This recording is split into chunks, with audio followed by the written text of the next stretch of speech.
Hello, everyone, and welcome to another episode of Autism Stories. I'm your host, Doug Bletcher, the founder of Autism Personal Coach. Autistic people are the true experts of the autistic experience, and Autism Stories is where we interview autistic people to learn from their diverse stories, experiences, and get their insights. If you'd like to be notified about each week's episode of Autism Stories, we suggest you subscribe on your favorite podcast listening platform. I think of myself as a creator, but what I've learned is the more I celebrate, the more I find I can create. Celebrating has been something I've learned to get better at. And in thinking about that, I want to celebrate the fact that this is the 400th episode of Autism Stories. Our current editor of the podcast, Anthony, let me know that we really should celebrate this episode, as less than 5% of podcasts all time have ever reached the 400 episode mark. This celebration wouldn't be possible without all of our guests who have been so gracious, open, and introspective in sharing their stories. The podcast Autism Stories, it definitely doesn't exist without you. This podcast doesn't exist without all of you listeners that take the time out of your valuable lives to hit the play button and listen to each episode. If you don't do that and nobody's listening, this podcast doesn't reach the 400 episode mark. This podcast doesn't exist with our current editor, Anthony, and our previous editor, Christiana. Your hard work and dedication allows the listeners to have a better experience listening to each episode by improving the audio quality. What I'm trying to say with all this is that this is a collective experience, and Autism Stories is a community project, and I thank all of you as a community. In celebrating the 400th episode, we're going to do something that I believe will enhance your listening experience, in that we are going to be adding music to the beginning and the end of each episode of Autism Stories from autistic musicians who have previously been guests here on Autism Stories. If music isn't your thing, then you can skip those parts. But for everyone else, I hope this makes for a better listening experience. Therefore, look for that in upcoming episodes. So, this is the 400th episode, like I said earlier, and thinking about today's episode and who would be part of it, I thought of celebration. And when I think about celebration, I think about autistic joy. And one of the experiences for me that brings me autistic joy is watching TV shows I love. While I'm not into reality shows very much, there have been reality gaming shows that I've really enjoyed. And the one that I've most connected with is the show Traitors. That's why I'm excited to talk with Dan Bird on this episode, who is a contestant on season 3 of the Traitors UK this past year. Dan joins me to discuss the Traitors and how his autism impacted his experience on the show. We hope you enjoy today's conversation. Dan, thanks so much for joining me here on Autism Stories. Yeah, thanks so much for having me. Really looking forward to chatting to you. And I'd love to start our chat by learning about your story. Where would you say your story in the autistic community begins? It's really interesting because I didn't get my autism diagnosis until I was 27, but a lot had led up to that point, which made it all make sense when I did get my diagnosis. So I had quite a number of years of not understanding why I found certain things difficult. So a lot to do with sensory experiences. You know, I would get very disturbed by lots of different types of noises, smells, and textures. And I could never really put my finger on why that was happening. Some social difficulties as well sort of plagued my teen years and early 20s. And then there were things related to routines that made me very anxious, expectations, literal thinking, etc. And all of these things caused different pockets of stress when I was younger. And then when I got my diagnosis, it made all of the pieces fit into place. And from that point on, like I say, that happened when I was 27. I'm 34 now. I've been really passionate about talking about neurodiversity and being able to be confident about my autism and sort of leverage, you know, the different traits that come with that autism. One of my favorite TV shows is the reality competition, The Traitors. I love watching the show. I've watched Traders UK, that you were a part of Traders US, Traders Australia. So I'm really deep into the Traders world. But I don't think I would ever want to be on the show because of the different missions that you and the other contestants have to partake in. I think it would cause me anxiety with not knowing what to expect and how my sensory differences may impact me during some of these missions. So, how do you go about approaching each mission on the show? It was actually fascinating because going into the show, I thought the missions would be the thing that I would like the least because when I'm watching the show myself, and I'm the same as you, I'm a huge fan. I've watched all of the UK versions, the US versions, and some of the Australian versions as well. And I'm always sort of a bit turned off when it comes to the missions because I just prefer strategy in the roundtables. But the missions for me in my season were actually great and really exciting because there was always an element of strategy involved in the sense that you could make choices to further your own game in our missions. There were opportunities to be a little bit more self-interested. So the missions were one of the things that really excited me the most in our season. But in terms of preparing for them specifically, so there's a really great welfare team on hand who give everybody a safety briefing about what to expect during the missions and to clarify any questions. So that's really helpful in terms of just setting those expectations really clearly from the start. And you feel like you're in safe hands during the missions as well. So it never felt too daunting for me. And like I say, it was one of the most exciting parts of the show for me. One of the contestants that we didn't see that much on Traders UK this season was Yin Lu. She was eliminated early on. However, I saw on your social media that you said Yin was the contestant you became closest with during your time at the Traders.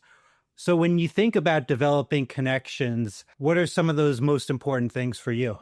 So in the game, for me, the most important thing was somebody that I could work with strategically.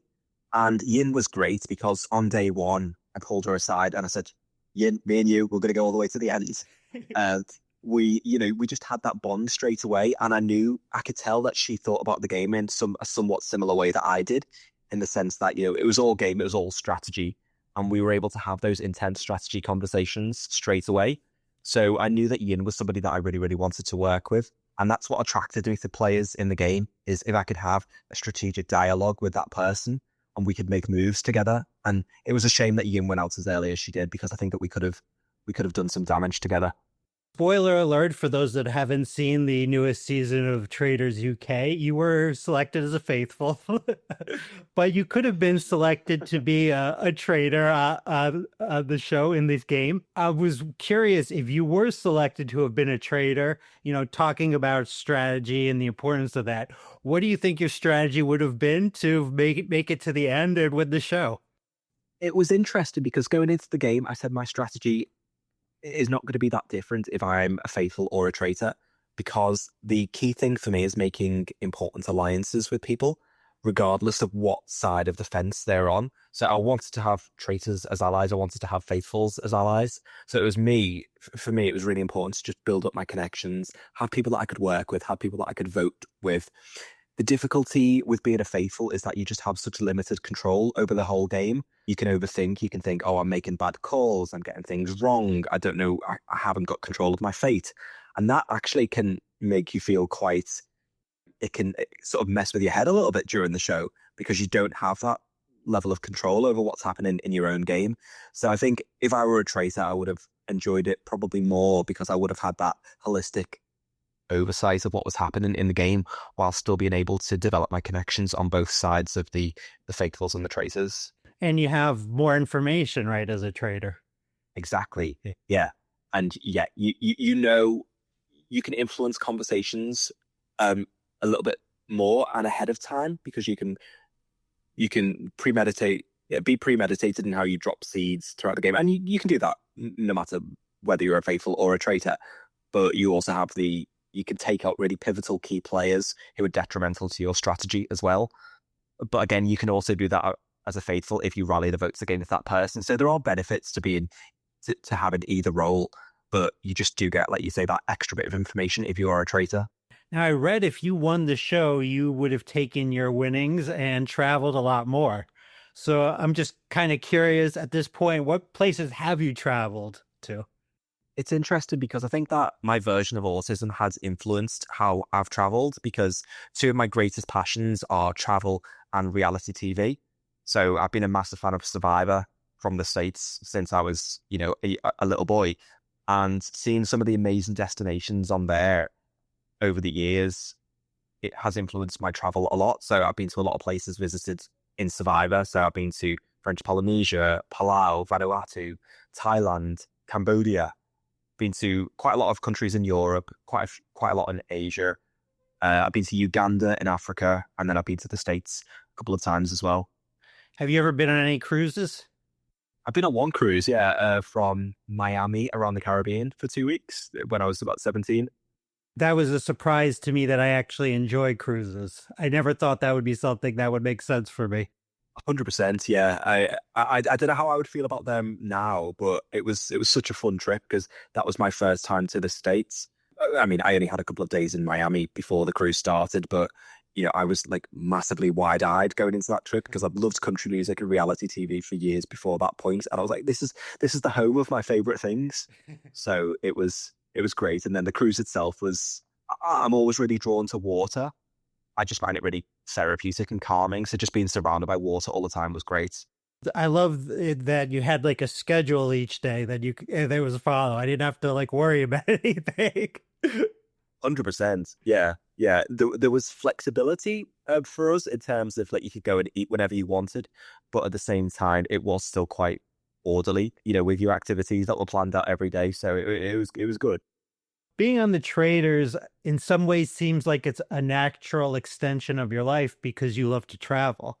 In fact, you've written a book, Go Neuro Way, an autistic person's adventure traveling the world. So I'm wondering, in what ways have you found to use your autistic strengths to make traveling the best experience for you as possible? It was when I was in Cambodia 3 years ago now that I started actively making notes of all the things on the trip that I found easy versus what I found difficult. And I had two quite big lists. And then when I got home, I was like, wait a minute, I could do this for every trip that I've been on because I'm sure there are common themes that come up. And sure enough, there were. And I looked back at all of my prior trips and there were common themes about noise, about routine, about things not going according to plan. And I just thought, you know what, I could probably compile these into a book where I offer tips for other autistic people to try and make their travel a little bit easier. Because one of the things that I'm really good at, and which I probably do attribute to my autism, is pattern recognition. So seeing things come up again and again. Oh yeah, that relates to that, and that relates to this. I like to be able to formalize it into a theme almost. It's quite predictable in the things that I'm bothered by when I'm traveling, or the things that I really, really love. So I put all of this into a book. It's really helped me evolve the way that I travel now as well, because there are certain things based on all of these tips that I will try my best to avoid, or that I will try my best to increase and have more of during my trips. So, for example, being out in nature is always really therapeutic and really suited to what I want out of a trip. Doing lots of sports and activities is really, really helpful for me. Going on a beach holiday is the fastest way to make me irritated when I'm on holiday, especially one that's quite popular with other tourists. And, beachside bars, no. So, yeah, it was really helpful to be able to recognize these patterns and then to be able to put it into a format where possibly it could help other people. Beachside bars for sure. No, I like dark places where I can enjoy a drink and not be bothered. 100%. Yeah. Ideally with no music playing or very low country music, maybe. No music for sure. And Dan, how can our listeners learn about you and your book, Go Neuro Way, beyond this interview? So I've got a website and that has the same name, goneuroway.com.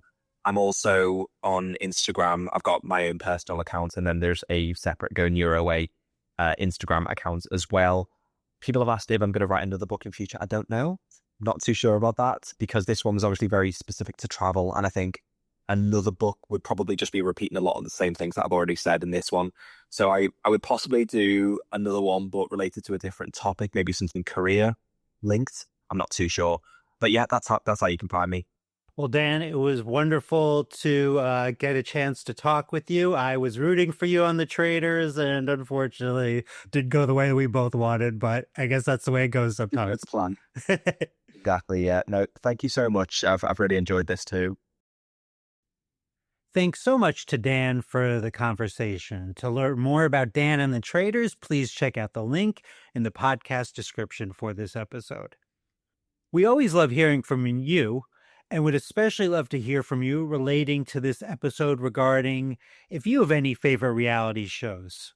And if so, we'd love to hear more, and especially if you love the Traders.